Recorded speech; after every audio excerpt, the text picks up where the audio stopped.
Well, listen, I do want to thank all of you for being here today as we announce the Stop School Violence Act of 2018. First off, I want to thank all of my colleagues who sponsored this important piece of legislation with me. Ted, who, as I mentioned, is not here yet. Chairman Hal Rogers is here. We also have Derek Kilmer here.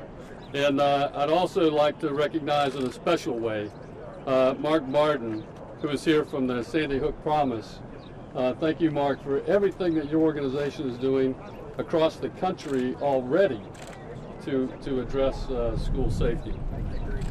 Mark lost his son Daniel 5 years ago at Sandy Hook Elementary. And Mark and the rest of the parents and members of the Sandy Hook Promise have been integral in helping to move this bill forward.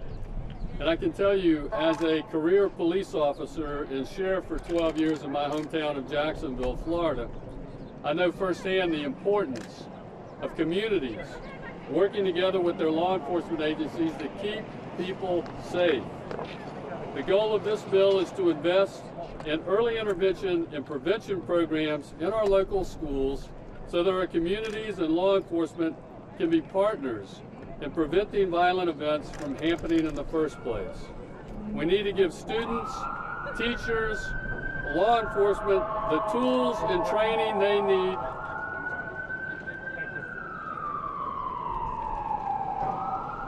We need to give them the training and the tools that they need to identify warning signs and know who to contact when they see these warning signs so that something can be done about the danger. I know from my law enforcement experience that security requires a multi-layered approach. Our bill supports one very important layer of that security for our schools. And the best way to keep our students and teachers safe is to prevent violence from entering the school in the first place. I can tell you, as I used to always tell my Northeast Florida community, as sheriff, I did not want to be the best first responder to a mass casualty event. I want to prevent that horrific act before it occurs. I don't want to be the best first responder. And with that, I will turn it over to Chairman Rogers. Is that, or you? No. Chairman? Thank you. Thank you, Sheriff, for the introduction. First, we want to offer our heartfelt condolences to all the victims and their families in Parkland, Florida, and in Marshall County in my home state, Kentucky. In the days following the shooting in Florida, we've heard countless reports of copycats posting threats on social media and the like. It's terrifying for our students, for our parents, for their teachers, for our entire communities. Last week in my home district in southern and eastern Kentucky, police reported the arrests of at least 15 students of terrorist threatening, including students in high school and middle school. In 80% of school shootings, at least one other person knew of the plan but failed to report it. I want to applaud the students back home in Kentucky last week who alerted police and school officials to threats made by their classmates, giving them time to prevent those threats from being the next tragedy. I'm proud of our students for doing just that.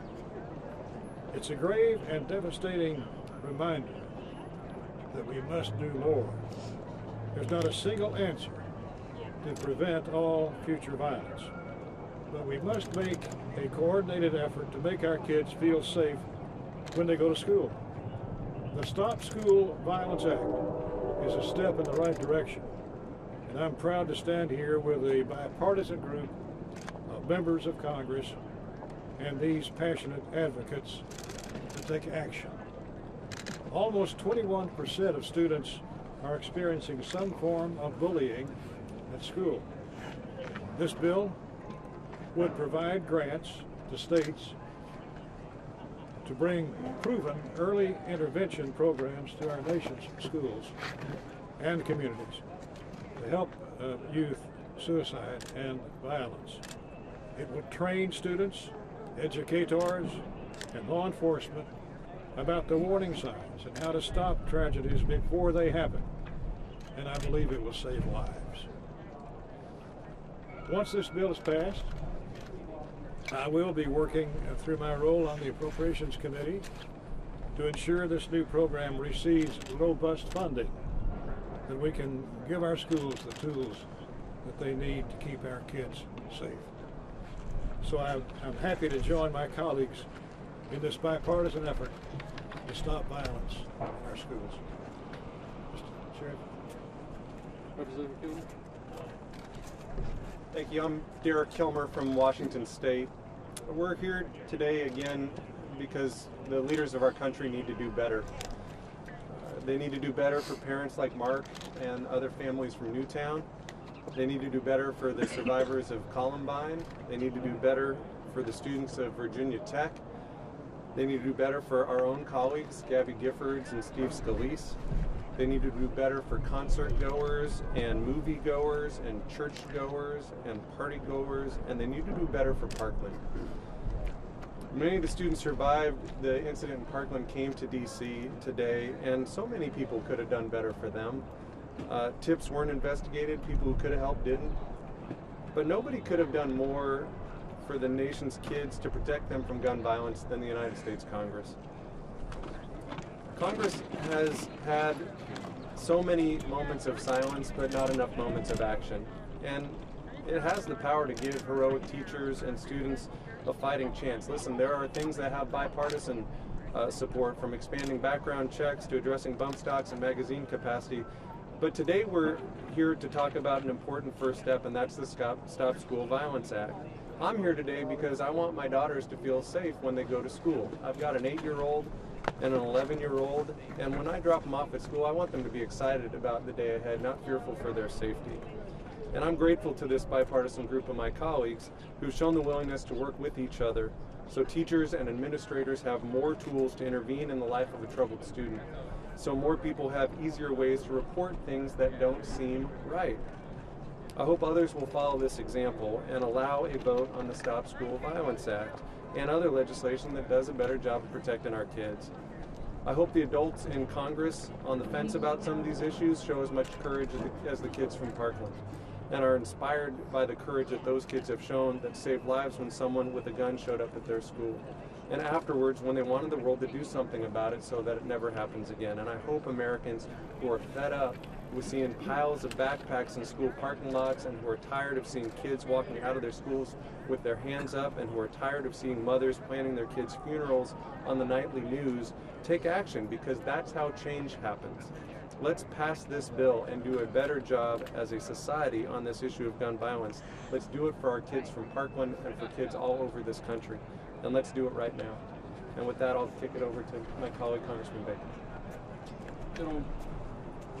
Ladies and gentlemen, thank you for being here. I want to thank the sheriff for his leadership on this. He's been a great colleague as a fellow freshman in Florida and a great leader on this. I appreciate the bipartisan leadership and our chairman. I appreciate the father of one who has felt this near and dear to his heart in a very painful way being here today.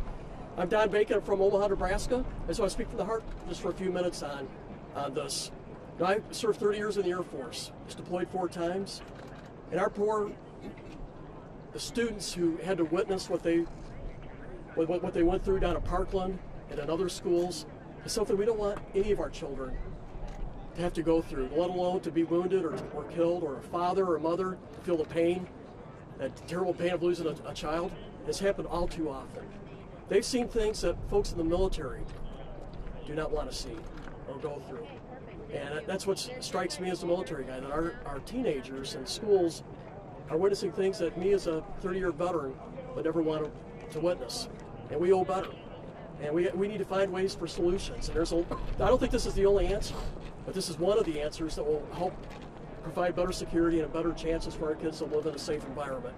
Then we're going to debate in the future days on gun control. We're going to be debating on mental health screenings, background checks. But no matter what we do with those issues, no matter how we decide them, our schools will still be vulnerable. So we must do the Stop School Violence Act here to make provisions for our schools. So regardless of how we end up on the debates on gun control, or regardless of how we end up on the mental health and the various background checks, if that's all we did, our schools will still be vulnerable. Because there's 300 million guns out there, and police make mistakes, our FBI makes mistakes. We saw that here. So this is a chance to harden our schools and stop making them soft targets, to help give kids training so when they see something that doesn't look right, they can report it. Or we can invest in schools and create a more secure environment. It makes it harder for it to be hit by someone with evil in mind. It also creates a better partnership with our law enforcement. So this is one of the many answers we have to work through. But I think this is a great start that we should be able to get more bipartisan support than any of the other areas. So let's go. This will be the first thing we tackle, because I think we can get people from both sides of the aisle on this and get something done, and it'll make our children in a more safe environment, as you said. I have 3 grandkids, 2 on the way, and hopefully many more down the road, and I want them to have a safe environment too. So thank you, Sheriff. Appreciate your leadership. Thank you, Jim. Thank you. Mr. Barden, would you like to speak?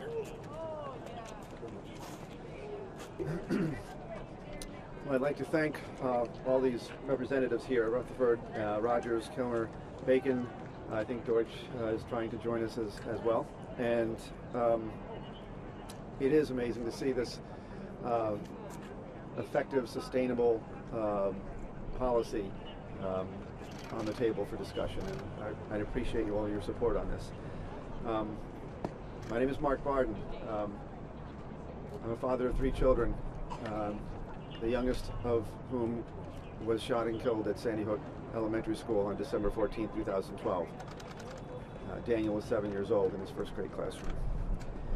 Since that time, I've been working with the Sandy Hook Promise organization, looking for solutions to make sure that this doesn't happen again. And on that note, my heart goes out to the folks in Parkland. But what we've come up with is we know that this is preventable. We know that these horrendous school shootings are preventable, that most of the gun violence across our country is preventable, that suicides are preventable. And so that's what we do with our programs. We offer programs for free to train students and teachers and parents how to recognize those warning signs that we just heard about. Right? Was it 8 out of 10 school shooters talk about it? So at least one person. So we train people how to recognize those warning signs and then take appropriate action to intervene before it becomes a tragedy. To date, we are now in all 50 states, and we have now trained 2.5 million students and adults in our prevention programs. We know that it works. We've already prevented school shootings. We stopped school shootings before they happened. We have prevented suicides before they happened. So we know it works. We have the evidence. So imagine if we could get that kind of training at no cost to schools across the country, so that every student was trained with these tools to prevent a tragedy before it happens. And no other family would have to go through the heartbreak that I will live with for the rest of my life. So we have the tools. We can do it now, and here it is. The Stop School Violence Act is now here, and it would provide funding for schools to train their students in these programs, for threat assessment programs, for a national anonymous reporting system. Kids can report tips to a call center that's staffed with trained professionals who can triage that information and take action right away anywhere in the country. It's an amazing tool. This legislation will save lives. So I just want to thank these champions here who are standing with me for their advocacy to do the right thing in a bipartisan way. School violence is preventable, and the Stop School Violence Act will start that process. Thank you very much. Thank you. Representative Deutsch is here now. Ted? Thanks. I just left a meeting that the speaker had with 8 students from Marjorie Stoneman Douglas High School, and the speaker expressed a willingness to find some areas where there can be consensus, to find some ways to move forward and to move forward quickly. That's what the students wanted to hear. That's what my community wants to hear, but they don't just want to hear words. This gathering is a really fine example of how it is possible for us to take action in a bipartisan way that can help to prevent the kinds of mass killings like just occurred in my district. This is not the only step that we need to take. That was a point the students made ever so clear to the speaker. But this is an important step. And when you have bipartisan support that can take meaningful action, we need to be able to do it. I hope that this legislation is one of those items that the speaker will allow to come forward quickly to capitalize on this consensus and the immediate need right now to show that this Congress is able to come together and accomplish something, and at this moment to do so in memory of the 17 lives that were taken at Marjory Stoneman Douglas High School. Thanks. We can take a few questions now if you'd like. Sarah, sorry, I'm from Britain's Channel 4 News. I'm just wondering, how much pressure would you describe Congress as being under now from ordinary American voters to actually act? Look, I think there's a tremendous amount of pressure across the country for not just Congress to act, but local, state, and governments as well, all the way down to your local school board districts. People want these events to stop. And that's why this Stop School Violence Act of 2018 is so important, because it is, as Representative Deutsch said, this is action steps that we can take to really begin to address this problem. Congressman Deutsch, the Sheriff Israel has been asked as to why certain tips were not followed up on. He was asked specifically about the Promise program, the school discipline reforms that were put into Broward County. Do you think these school discipline reforms should be done away with, or at least looked at specifically because perhaps as a result of those reforms, Nicholas Cruz was kind of fell through the cracks? Yeah, I think what's become clear is that we need a full investigation, both into what happened with the FBI and how it is that the tips that were submitted when someone did exactly what we encouraged them to do, which is to report behavior statements that could suggest that someone might take violent action. We have to figure out what happened there and why that happened, and the same thing is true for local law enforcement. We have to figure out exactly what happened. I spoke with the sheriff about this. Sheriff understands this needs to happen quickly, and then I think when we have all of that information, we're going to be in a position to make decisions about what has to happen again to ensure that we're doing everything possible so that nothing like this ever happens again. Will school discipline reforms be done away with? Are there problems with those reforms? Well, that's Mike, sorry. Sorry. Right.